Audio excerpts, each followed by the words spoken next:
All right, talking about rock fans, we are here at the Wings meeting place in Orchard Park, New York, to speak with Joe Demarco and this amazing organization that he's working on here, Wings Flights of Hope. Thanks for having us. Thanks so much for coming out. This is so amazing, the things you are doing here. You know, what's happening. Tell us about this organization. This has been going on. I've been a volunteer pilot for 19 years. And I've done around 6,000 flights. And it's so upsetting when you talk to people in Buffalo. We had a party here last week, and I was a nurse of maybe in her 40s. And she goes, I never heard of Wings. I never know anything about us. So I said, are you new to town? She goes, I've been here my whole life. So everything we can do, this place is here so people learn about us. During events, we have TV showing all the pictures of the flights. And you know, we're there giving people hope. For people who don't know, is we're providing free air transportation for medical patients and their families need to travel. For people in the Northeast area of the U.S. We go out to Boston a lot, New York City, down to Philadelphia. And you started this up because you had done it once for a child in need, right? And you decided this is what you're going to do. My life was put on a different path.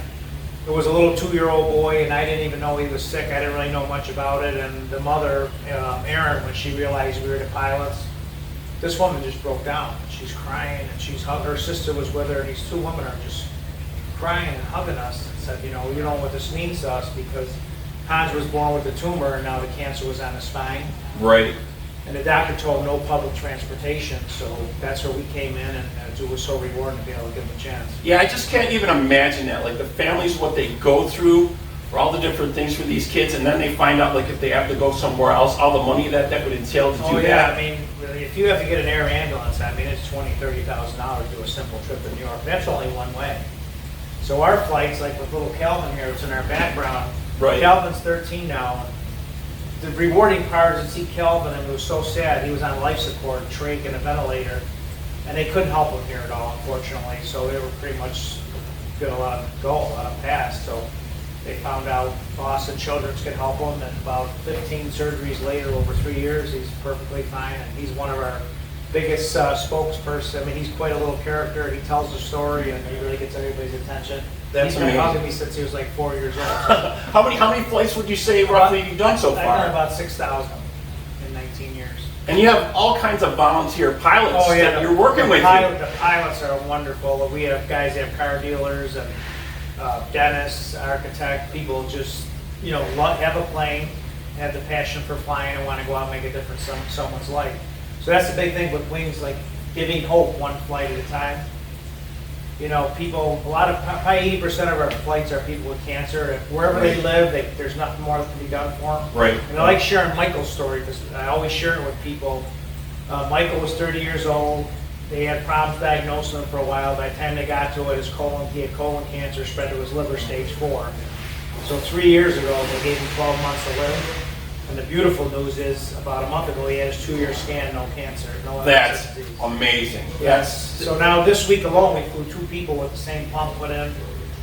So what they're doing a little different, instead of poisoning your whole body with a port, this pump is in an artery and it targets a tumor. I mean, doesn't it make sense? Why poison your entire body when you're trying to kill a tumor? Yeah. That's just amazing. The feeling you have to get from doing this work, it's just amazing. And then they want to see these patients every 2 weeks. So I mean, just think about that. If you had to drive every 2 weeks. Right. So you fly them back out for back and forth every couple of weeks. Most people go. And then the other thing too is people don't realize is even before COVID, when you're sick or you're going for surgery or you're on chemo, your immune system's compromised. Right. So the last thing you want to do is be around people. Right, exactly. Say you're going to surgery and you get some kind of bug or flu bug or cold on the plane, that could be critical for you after surgery.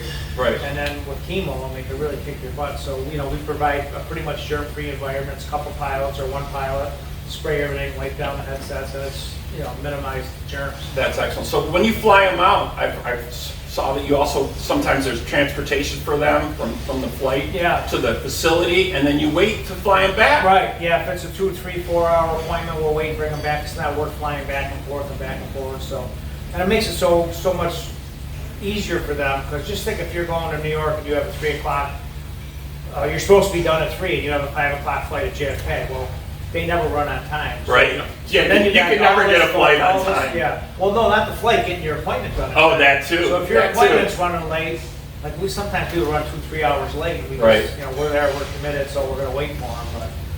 But it takes that burden of not just the expense, but trying to kind of get home that night. So if anyone needs your help, they can just reach out to you guys and try to set something up. Yeah, it's wingsflight.org. You can request a flight online. It looks like a lot of paperwork, but most of it's just basic information. Obviously, your name, your address, your weight, who's going to go with you. And then one of the most important things is a doctor's verification of an appointment. Because believe it or not, some people want to go to New York a couple days early to go shopping. Right. We don't do shopping. Yeah. If your appointment's Monday, whatever, we'll get you there in time for your appointment. Right. And we want to know how long the duration of the appointment, and then, so we can get you back in time. And a doctor's release saying it's okay to fly. Because we don't want anybody to, God forbid, something happens. Right. Well, we shouldn't have flown the patients. Right. Right. What we also do is people don't realize is compassion flights. So we had a really special one. It was a sad day because we knew this woman from our neighborhood and she was battling cancer for I think about 5 or 6 years. And she had took a turn for the worse down in Tampa. So her husband called and said, I'd like to get Lynn home. Our daughter's getting married next week. And I said, fine, but we have to have the doctor say it's okay. Right, have to sign off. So she was right in Moffett down in Tampa. And the first comment from the doctor was, she's not going anywhere. She's not leaving. She's not going anywhere. And the same day he said no, he heard about the situation. He goes, I'm going to let her go home, but he wouldn't release her until I was in Tampa. And it was it's hard to describe the day. It was a sad but happy day. Right, Everybody was crying. She wasn't in pain or anything, but she was just happy to go home. Right. She wanted to be with her family, of to course. Be home and see your daughter get married. She passed. So that's called a compassion flight. So we don't always fly to. We had a young man who was like 16 or 17 years old. He had a head-on collision in Louisville, Kentucky. So it's like 11 o'clock at night. Girl I went to school with calls me all hysterical crying. She was my good friend I work with. Her son is going to be paraplegic or quadriplegic. He went from the back seat through the front window. Oh gosh. And she can't get out to Louisville till like the following day late. And I said, do something you do. I said, yeah, we tell her to come to the airport. And Cody, she told, we had a fundraiser for Cody, and she said, if it wasn't for wings, I would have been by my son when he woke up. So amazing. Just think about that. If you have a child or a loved one and you can't get there. Right. So right. People need to know that's what we do too. We'll also do flights if someone's near the end of life. Okay. And I'm 100% convinced someone's in a coma, you don't think they hear you, they hear you. Because I have so many letters, my father, my brother, my sister, they waited until I was there to say goodbye. Yeah, I see that all the time. People talk to me about those kind of things. Yeah. So we don't do funeral things like that. If someone already passes, that's not something we do. But most of it's medical flights. Like I said, we do also transplant missions. 4th of July, my wife got a call. It was Anthony. We flew him a couple times already. He lives in New York, needed an intestine transplant. So I fly down to New York, and the guy was in rough shape. I felt so bad for him. He just had chemo, so he was not doing well. So we got him to Cleveland in time, got him into surgery. The intestine, sadly, was coming from a young boy, a young man. The organ was no good. Oh my gosh. But out of a miracle, somehow another organ showed up that night, and he got his intestine, and he's doing great. So, yeah, well, if we don't take the people with the transplants, they don't get them. That's how it works. I mean, yeah. You can't live in Buffalo typically. If you need a heart like in Boston, Mass, or something like that, you have to move there. Right. Because Okay. you have 3 hours, unless the donor's on life support. But if it's an accident, the donor's gone. It's not physically possible to get to Boston, Mass in time.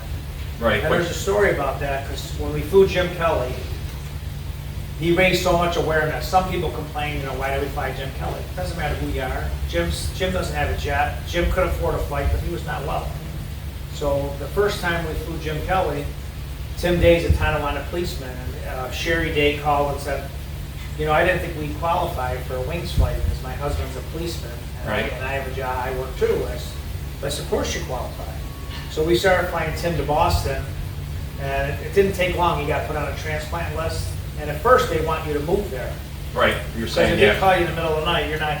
So if you're not there, you don't get the organ. So right. Because we were flying it back and forth, we got in one day when it was kind of overcast. The doctor said, I'm going to let you stay at home.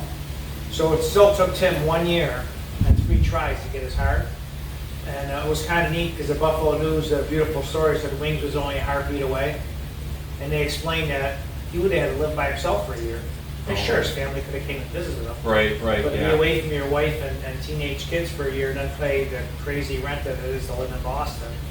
So that was all because of the awareness that came out of Jim Kelly, that it doesn't matter who you are, we don't ask what your family, people can afford a flight, it's just, it's not a good situation. Yeah, What very, do you very do if the difficult. flight's canceled or something, what do you do? Right, yeah, then you're stuck in a lurch. Yeah. Just amazing stuff. Amazing work you guys are doing here. Actually, the work of angels. Definitely. Wings Flights of Hope, folks. Check this out. If you have someone in need, you can check them out online. Like Joe was saying here, they also have this beautiful venue here, the Wings Meeting Place in Orchard Park. You can come check that out with us. Thank you so much Yes. for speaking with us today. Yes. Appreciate it. Thank you. All right, folks. Thanks for tuning in and talking about rock. Have a great night.